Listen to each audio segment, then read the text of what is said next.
জায়গা জমি আমরা গেছেন আমরা বুঝাই দেওয়ার লাগে কইছি, তারপরে তার বলছেন বুঝাই তো আছে আমার ওই যে জমি আমরা বিক্রি করলি। কমলগঞ্জে চাচার হাতে বাতিজি খুন, আশঙ্কাজনক একজন।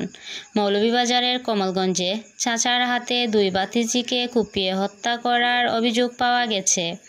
হামলায় গুরুতর আহত বাবির অবস্থাও আশঙ্কাজনক। মঙ্গলবার 3 জুন বিকাল 5টায় উপজেলার সীমান্তবর্তী 9 নং ইসলামপুর ইউনিয়নের দক্ষিণ খাটালখান্তি গ্রামে এ ঘটনা ঘটে। নিহতরা হলেন মাসুমা বেগম ও শারমিন আক্তার। নিহতরা গ্রামের আবু মিয়ার মেয়ে। জানা যায়, চাচা মাসুক আলীর অস্ত্রের আঘাতে তাদের মৃত্যু হয়। হাজিরা বেগমকে আশঙ্কাজনকভাবে মৌলভীবাজার সদর হাসপাতালে রেফার করা হয়েছে।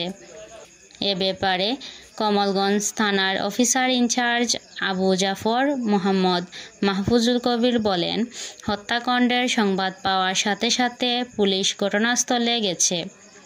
ঘাতক মাসুক আলীকে গ্রেফতার করার চেষ্টা চলছে।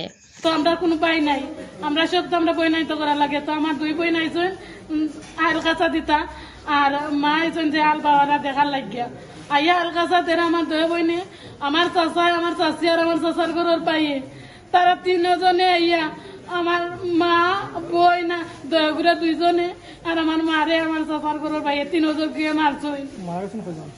আমার 2 বোন মারা গেছে আর আমার মা একটু জীবিত আছে। তাই নাম মাসুক আলী রায় না আর বাবু। আমার চাচা আর চাচি আর চাচার বড় ভাই, আমরা কোনো ভাই নাই, আমরা 6 বোন। ঘটনা বাচ্চা 3টার সময় আমার